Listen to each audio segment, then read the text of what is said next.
तो दोस्तों सबसे पहले हम जान लेते हैं कि टर्नआउट क्या होता है और इसके कितने कंपोनेंट्स होते हैं। तो दोस्तों रेलगाड़ी को एक ट्रैक से दूसरे ट्रैक पर ले जाने के लिए जो व्यवस्था की जाती है, जो अरेंजमेंट की जाती है, उसको कहते हैं टर्नआउट। तो दोस्तों टर्नआउट के दो कंपोनेंट्स होते हैं, पहला होता है पॉइंट और दूसरा होता है क्रॉसिंग। ठीक है, तो टर्नआउट में इतने हमारे टेक्निकल टर्म यानी कि 13 टेक्निकल टर्म यूज किया जाते हैं और इनको वन बाय वन करके हम समझते हैं। तो पहला हमारा स्टॉक रेल होता है, दूसरा टंग रेल होता है, तीसरा चेक रेल होता है, चौथा लीड रेल होता है, पांचवा विंग रेल होता है, छठा होता है पॉइंट एंड सप्लाइस रेल और सातवां होता है स्ट्रेचर बार। और यहाँ पे बात करें आठवां होता है थ्रो ऑफ स्विच, नौवां होता है हील ऑफ स्विच और 10वां होता है नोज़ ऑफ क्रॉसिंग और 11वां होता है एंगल ऑफ क्रॉसिंग, 12वां होता है फेसिंग पॉइंट और 13वां होता है जो कि लास्ट है ट्रेलिंग पॉइंट। तो दोस्तों इतने हमारे टेक्निकल टर्म हैं, इनको वन बाय वन करके हम समझते हैं।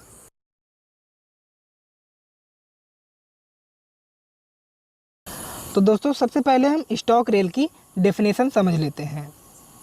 तो पॉइंट की बाहरी दोनों रेल जो कि मेन लाइन से कंटिन्यूसली आती है उसको हम कहते हैं स्टॉक रेल। तो दोस्तों यहाँ पे इस फिगर में देख पा रहे होंगे आप, ये हमारी लाइन आ रही मेन लाइन। ठीक है, यहाँ पे आप देख पा रहे होंगे, यहाँ पे ये मेन लाइन आ रही है और ये मेन लाइन आ रही है। तो ये दोनों बाहरी रेल है और इसी को हम कहते हैं स्टॉक रेल, जो कि यहाँ पे आप देख पा रहे होंगे यहाँ पे टंग रेल से जुड़ी होती है। ठीक है, तो यहाँ पे इस तरह से आप स्टॉक रेल को समझ गए होंगे। दोस्तों अब बात करते हैं टंग रेल की।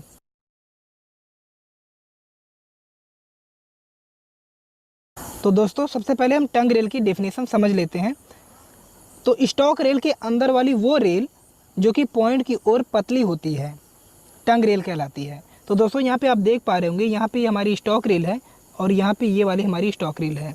ठीक है, इसके अंदर वाली ये जो रेल है यही हमारी टंग रेल कहलाती है। चूँकि ये पॉइंट की ओर पतली है और जीभ के आकार की है, इसीलिए इसको हम टंग रेल कहते हैं। दोस्तों टंग रेल जो होती है ये स्ट्रेचर बार की सहायता से स्विच बॉक्स से या मोटर से जुड़ी हुई होती है और इसी मोटर की सहायता से ये आगे यानी इस साइड में और इस साइड में सरकाई जाती है।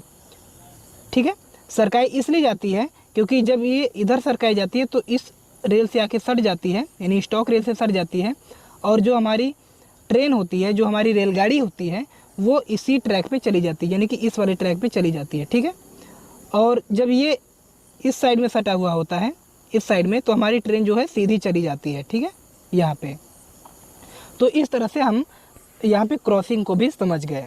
दोस्तों अब बात करते हैं चेक रेल की।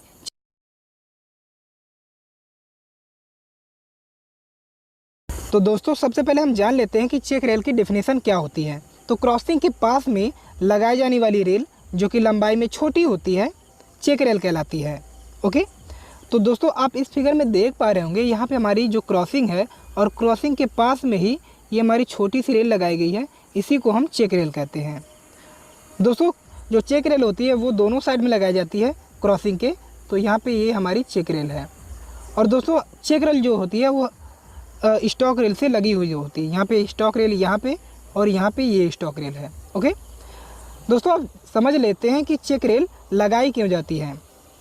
दोस्तों जब रेलगाड़ी आती है स्टॉक रेल से होते हुए, यहाँ पे आप देख पा रहे होंगे, यहाँ पे होते हुए जब आती है तो यहाँ पे नोजिंग पे आप देख पा रहे होंगे, यहाँ पे नोजिंग है, यहाँ पे नोजिंग है और नोजिंग से हमारी जो रेलगाड़ी है वो इस ट्रैक पे ना चली जाए, इसीलिए हमारे चेक रेल लगाया जाता है।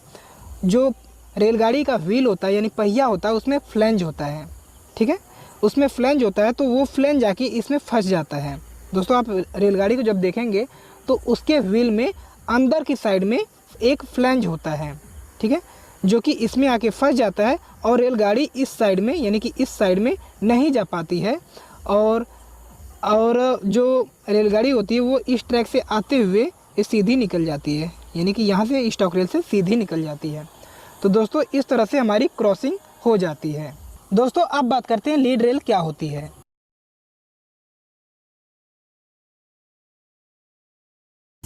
तो दोस्तों सबसे पहले हम लीड रेल की डेफिनेशन समझ लेते हैं। तो पॉइंट से आगे की तरफ निकली हुई रेल लीड रेल कहलाती हैं। तो दोस्तों जैसा कि आप इस फिगर में देख पा रहे होंगे, यहाँ पे हमारा ये पॉइंट है, ठीक है, ये पॉइंट है और इस पॉइंट से 4 रेल आगे की तरफ निकली हुई हैं। यहाँ पे आप देख पा रहे होंगे, यहाँ पे हमारी 2 मेन रेल है और यहाँ पे 2 ब्रांच रेल है, ठीक है, जो कि आगे की तरफ यानी क्रॉसिंग की तरफ बढ़ रही हैं।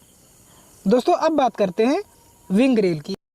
अगर आपके हाथ में भी अगर ऐसी एक रेखा लंबी सी बन रही है तो इसका मतलब ये है कि आप 28 साल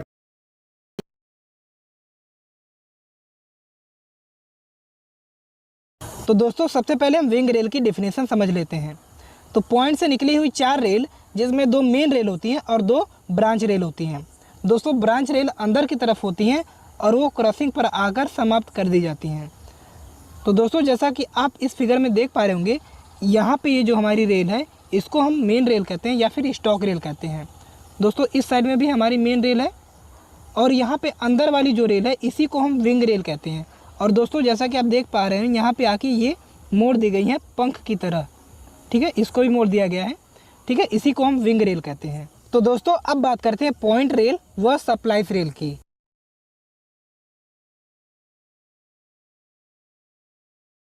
तो दोस्तों सबसे पहले हम पॉइंट रेल व सप्लाइज रेल की डेफिनेशन समझ लेते हैं। दोस्तों वी क्रॉसिंग पर जो रेल अंत तक चली जाती है उसको हम कहते हैं पॉइंट रेल। दोस्तों बाकी जो रेल बच जाती हैं, वहीं पर समाप्त हो जाती हैं, उसको हम कहते हैं सप्लाइज रेल। दोस्तों जैसा कि आप इस फिगर में देख पा रहे हैं, यहाँ पे हमारी क्रॉसिंग वी है और वी क्रॉसिंग पर ये जो रेल है हमारी, ये रेल आगे की तरफ कंटिन्यूसली चली जाएगी। और दोस्तों यहाँ पे आप देख पा रहे होंगे, यहाँ पे ये रेल हमारी यहीं पे ख़त्म हो जा रही है, जिसको हम विंग रेल भी कहते हैं। ओके, तो यहाँ पे हमने समझ लिया पॉइंट रेल क्या होती है और सप्लाइज रेल क्या होती है। दोस्तों अब बात करते हैं कि हमारी स्ट्रेचर्स बार क्या होती है।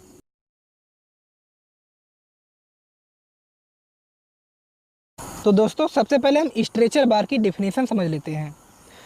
तो दोस्तों टंग रेल को दाएं बाएं सरकाने के लिए जिस बार का यानी जिस छड़ का उपयोग किया जाता है उसको हम स्ट्रेचर छड़ या फिर स्ट्रेचर बार कहते हैं।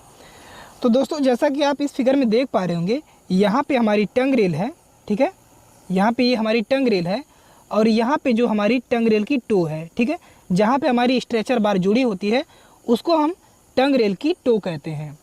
तो दोस्तों यहाँ पे जो छड़े हैं, इन्हीं छड़ों को हम कहते हैं स्ट्रेचर बार।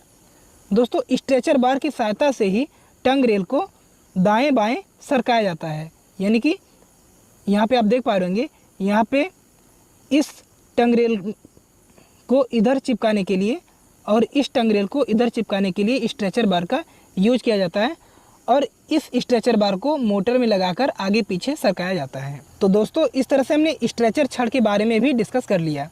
दोस्तों अब बात करते हैं थ्रो ऑफ स्विच के बारे में।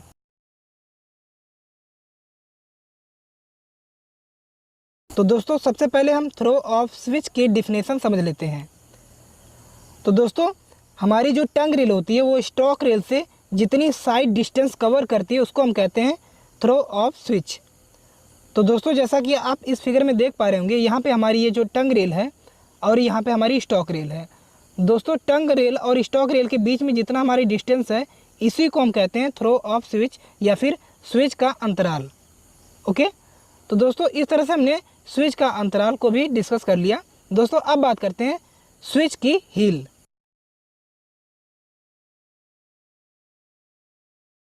तो दोस्तों सबसे पहले हम हील ऑफ स्विच की डेफिनेशन समझ लेते हैं। तो दोस्तों टंग रेल का वह सिरा, वह भाग जो सामान्य रेलों की भांति पूरी मोटाई का होता है, उसे हम कहते हैं हील ऑफ स्विच। तो दोस्तों जैसा कि आप इस फिगर में देख पा रहे होंगे, यहाँ पे हमारी टंग रेल है। दोस्तों यहाँ पे टंग रेल हमारी जीभ के आकार की होती है, यानी कि जीभ की संरचना की होती है, पतली होती है। दोस्तों जैसे ही आगे बढ़ेंगे हम, यहाँ पे आप देख पा रहे होंगे, यहाँ पे हमारी जो रेल है ये सामान्य रेलों यानी कि स्टॉक रेल की तरह ही मोटी है। तो इसी को हम कहते हैं जो कि सामान्य मोटाई की है, इसी को हम कहते हैं हील ऑफ स्विच। तो दोस्तों इस तरह से हमने हील ऑफ स्विच को भी डिस्कस कर लिया। दोस्तों अब बात करते हैं नोज ऑफ क्रॉसिंग।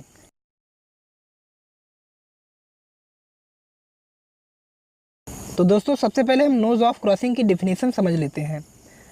तो दोस्तों क्रॉसिंग पर जिस बिंदु पर वी रेल आकर मिलती है उस बिंदु को या फिर उस पॉइंट को नोजिंग कहते हैं या फिर नासिका कहते हैं।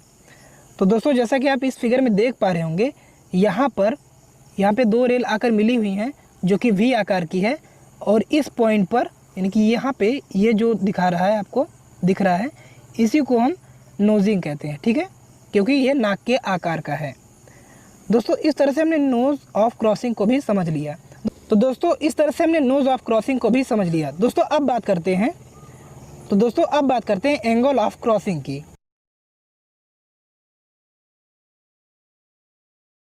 तो दोस्तों सबसे पहले हम एंगल ऑफ क्रॉसिंग की डेफिनेशन समझ लेते हैं। तो दोस्तों क्रॉसिंग पर वी आकार की जो रेल होती हैं वो जितना एंगल बनाती हैं उसी को हम कहते हैं एंगल ऑफ क्रॉसिंग। तो दोस्तों जैसा कि आप इस फिगर में देख पा रहे होंगे, यहाँ पे हमारी वी आकृति की जो दो रेल हैं और इनके बीच में जितना एंगल बन रहा है इसी को हम कहते हैं एंगल ऑफ क्रॉसिंग, ठीक है। तो दोस्तों इस तरह से हमने एंगल ऑफ क्रॉसिंग को भी डिस्कस कर लिया। दोस्तों अब बात करते हैं फेसिंग पॉइंट की।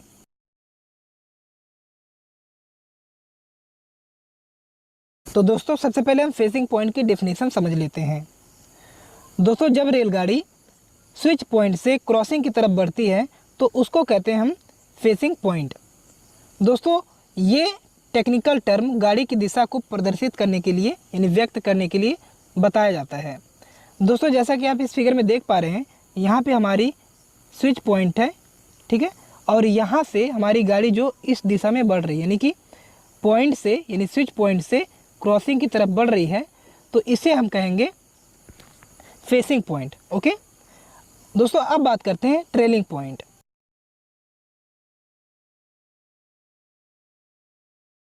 तो दोस्तों सबसे पहले हम ट्रेलिंग पॉइंट की डेफिनेशन समझ लेते हैं। दोस्तों जब रेलगाड़ी क्रॉसिंग से स्विच पॉइंट की तरफ बढ़ती है तब उसको कहते हैं ट्रेलिंग पॉइंट। दोस्तों जैसा कि आप इस फिगर में देख पा रहे होंगे, यहाँ पे हमारी क्रॉसिंग है, ठीक है, यहाँ पे हमारी क्रॉसिंग है और ये हमारा स्विच पॉइंट है। दोस्तों जब गाड़ी इस डायरेक्शन में यानी इस दिशा में बढ़ेगी तब इससे कहेंगे ट्रेलिंग पॉइंट।